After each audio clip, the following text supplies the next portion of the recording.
John Davison versus Steve Robinson in the Big Fight Live. That's after the news now on Central.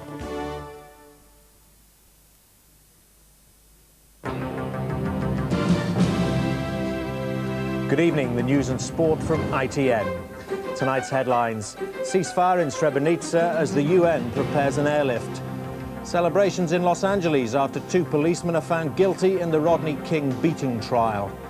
And a senior South African politician is arrested in connection with the killing of Chris Hani. And tonight's main sports headline: Mark Hughes tightens Manchester United's grip on the Premier League title. All sides in the Bosnian conflict are waiting to see if a new ceasefire, due to come into effect a few minutes ago, will hold through the night. There's been fierce street fighting in the outskirts of Srebrenica all evening. At the same time, the United Nations Security Council is meeting to discuss tougher sanctions against the Serbs. UN troops who tried to get into Srebrenica to monitor events were turned back by the Serbs. The moment that highlighted the impotence of the United Nations Protection Force, the Canadian commander ordering his soldiers to return to their base. The company had set off hoping to be in Srebrenica before noon, but despite promises made less than 24 hours earlier, the Bosnian Serb army refused to allow the UN advance party through their lines. Reluctantly, the Canadian commander told his men to turn back. This in no way is a withdrawal. It is our intention to cross once permission has been given, and we are anxious to do so. Harrowing radio messages from Srebrenica explained the Serbian reluctance to allow the UN in. The voice, barely audible at times, said the Bosnian Serb army had launched an all-out offensive with tanks, rockets and artillery. Serbian infantry were trying to enter the town on 2 fronts. Many civilians had been killed. While his soldiers were shelling Srebrenica, General Mladic, commander of the Bosnian Serb army, was meeting his Muslim counterpart and UN officials at Sarajevo airport. They agreed a ceasefire to take effect tonight. UN helicopters are now standing by to begin an airlift of Srebrenica's injured, if this latest Serbian promise is kept. The events of today give no reason for confidence. It's been a day of frustration and humiliation for the United Nations Protection Force. The Security Council, sitting thousands of miles away, may have declared Srebrenica a safe area, but its troops on the ground remain powerless to prevent a slaughter. Like the rest of us, they can only wait to see how many citizens of the so-called safe area are still alive tomorrow morning. Paul Davis, ITN, Bosnia. And in another part of Bosnia, at least 50 people were killed in clashes between Croats and Muslims. British troops based near Vitez helped move the dead and wounded to hospital. The Prime Minister, John Smith, has demanded the backing of the UN Security Council for tougher sanctions against the Serbs. The Labour leader, John Smith, has broken ranks with the government and now insists military action is needed. I believe it is now necessary for the United Nations to issue an ultimatum to Serbia that unless a ceasefire is made effective, the United Nations will authorise airstrikes against Serbian lines of communication in Bosnia-Herzegovina. Black and white community leaders throughout America, including President Clinton, have welcomed the verdict in the Rodney King trial in Los Angeles. 2 of the policemen caught on videotape beating him have been found guilty. 2 other officers were acquitted. The city's been quiet tonight. Celebrations in Los Angeles today, and on the streets where last year's riot began, victory signs, even from the officers in 1 police car. The jury's verdict came just after 7 this morning. In the black community, they held their breath. Stacey C. Kern, guilty. The 2 main culprits in the beating found guilty. Sergeant Stacey Kuhn, who directed it, and Officer Lawrence Powell, seen here raining most of the blows on Rodney King. Most here believe justice has been done, even though the 2 other officers were acquitted.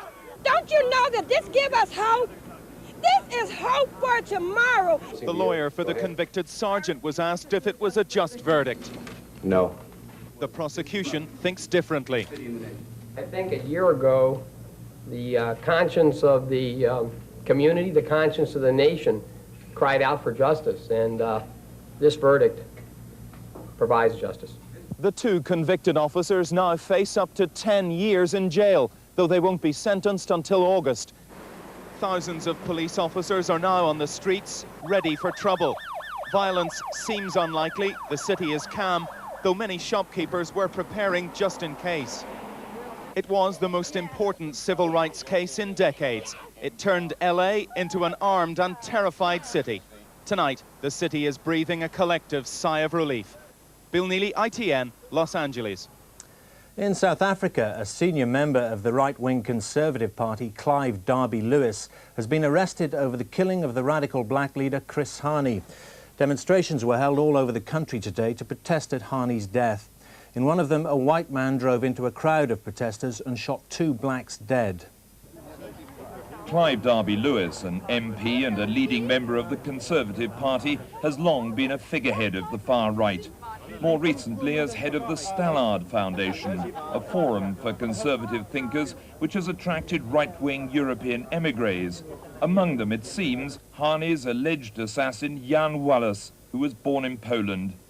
It's said Mr. Derby-Lewis's association with Wallace may date back 8 years.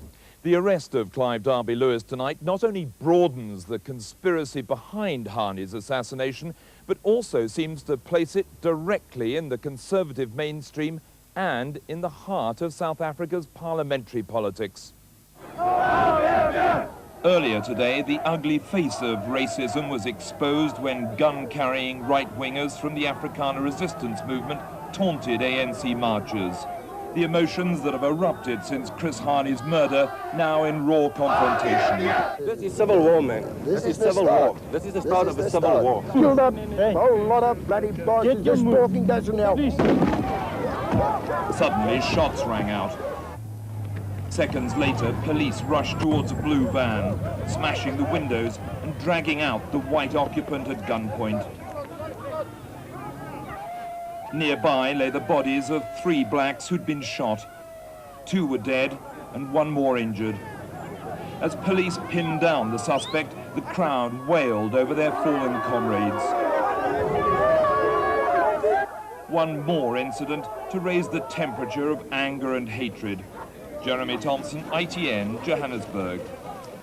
The Education Secretary, John Patten, told teachers today to think twice before boycotting this summer's national school tests.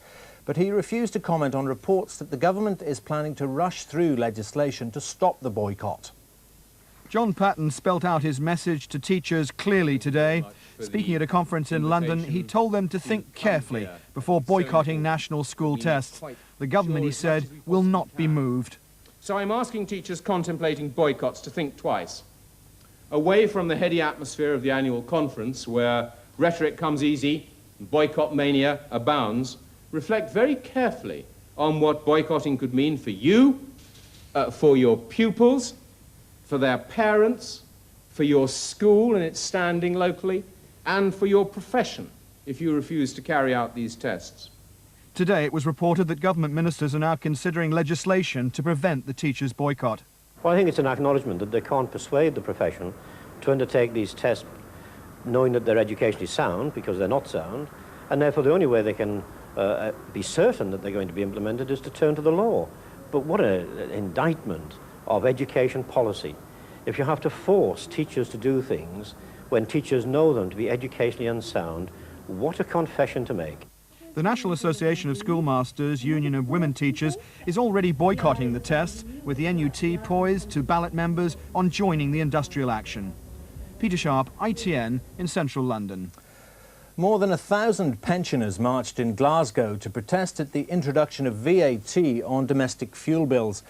The pensioners say the increase will hit them hard because the colder weather in Scotland means they're forced to spend more of their income on heating costs. The Duke of York has been to Northern Ireland to see the Army's newest regiment granted the freedom of Carrickfergus in County Antrim. He's Colonel-in-Chief of the Royal Irish Regiment. The 4 British climbers who were lost in the Caucasus Mountains in Russia are celebrating with family and friends back home tonight. The men had lived on chocolate bars and melted snow for nearly a week. Now with the football and the rest of today's sport, here's Graham Miller. Manchester United improved their chances of winning England's first Premier League championship with a 3-0 win against Chelsea at Old Trafford. It's given them a 4-point lead over second-placed Aston Villa, who now must beat Manchester City tomorrow to stay in the hunt. At the bottom, Crystal Palace edge closer to survival with a goalless draw at Leeds. They now have a 3-point advantage over Sheffield United, Oldham and Forest, who all lost today. Middlesbrough, who didn't play, are all but down already. Meanwhile, in the race at the top of the first, a Phil Barber goal that might have started out as a cross put leaders Newcastle 1 down at Millwall.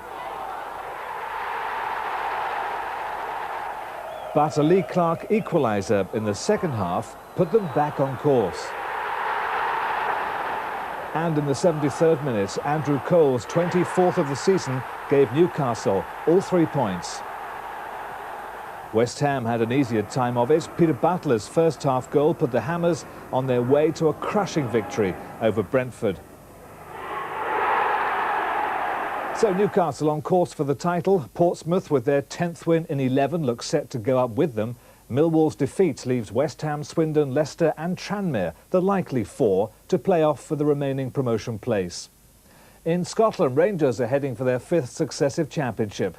Gary McSwegan got 2 in their victory over Partick Thistle, but Aberdeen's win over Hearts means the Champagne must stay on ice for another week. And Wycombe Wanderers are in the Football League for the first time in their history. They gained promotion from the Vauxhall Conference today, despite being beaten by Altrincham. Racing, and there was a dramatic victory for Run for Free in the Scottish National. The 6-1 third favourite was left standing at the start, but made up the distance to win. Graham Good is the commentator. One more fence to jump, and Merry Master comes to take it, a tired horse, and Run for Free gets momentum away from the fence, but it's Run for Free and Merry Master dueling up towards the line. Neither horse is going to give in, and it's going to be Run for Free, the top weight, who lifts it in the dying strides. A dramatic race, Run for Free from Merry Master. So the full SP, first Run for Free, 6-1, second Merry Master, 28-1, third Mr Ed, 12-1, and fourth was Escherness at 14-1. England and Ireland are both through to the last 8 of Rugby's World Sevens Championship at Murrayfield. They're joined by the 2 teams rated favourites, Fiji and Western Samoa. Wales and the host Scotland both went out. Scotland, the hosts, invented the 7-a-side game, but today Australia showed them how to play it. David Campese, who else, providing the killer touch. 2 second-half consolation tries gave the home crowd something to cheer about, but Scotland are out before the halfway stage. A reserve England 7 came up against the brute strength of tournament co-favourites Western Samoa. And their running skills too. First blood to Western Samoa, but both teams go through to the last 8, and England showed in the second half they're worth their place. Wales needed to beat the other favourites Fiji to have a chance of staying in. The first half belonged to Fiji, scorching into a 21-point lead. Wales turned on the heroics in the second half, but fell 4 points short of survival. Leslie Charteris, the thriller writer who created The Saint, has died at the age of 85. It was the TV series of his novel starring Roger Moore that earned Charteris worldwide acclaim. James Forlong has this report. Darling, this is the famous, or infamous, Simon Templar. There can be few authors so successful in exploiting a single character as Leslie Charteris was with The Saint. The first Simon Templar novel was published in the 1920s, though the 1962 TV series starring Roger Moore ensured his worldwide fame. And, like the character he created, Charteris was a lover of the good life, listing his recreations as eating, drinking, horse racing and loafing. He was a very knowledgeable man. He knew more about most things than anybody. Although he had been ailing for some time, you know, it's always a terrible shock when a friend goes. Leslie Charteris wrote 54 Saint books, which were translated into 15 languages. In 1992, he received the Cartier Golden Dagger from the Crime Writers Association, one of only 7 authors ever to receive the award. And that's the news and sport. From Graham and me, good night. Good night.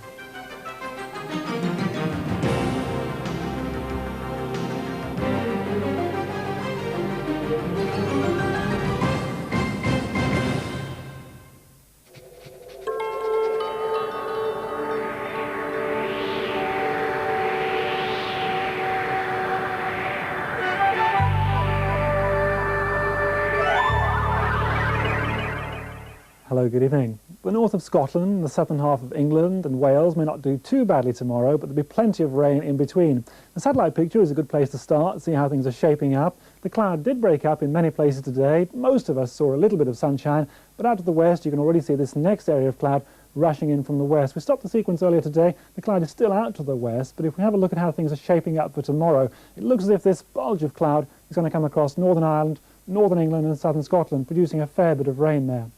So let's come back to tonight then. Well, rain already moving across Northern Ireland. It'll be into southern Scotland and many parts of Northern England overnight. Some of it fairly heavy, especially up in the northwest there. Further south, a grey, misty, drizzly night, especially near the coasts, but mild virtually everywhere. So it's that northern slot across Northern England, Northern Ireland, parts of Wales that will be wet tomorrow. Farther north of Scotland, though, not faring too badly. Some sunny spells, but the odd shower as well. Further south, breezy in the south, quite strong southwest winds, a few sunny spells, and they'll help to boost temperatures up to around 14. So it's fairly mild in spite of all the cloud and the rain up in the northwest. Here's the summary.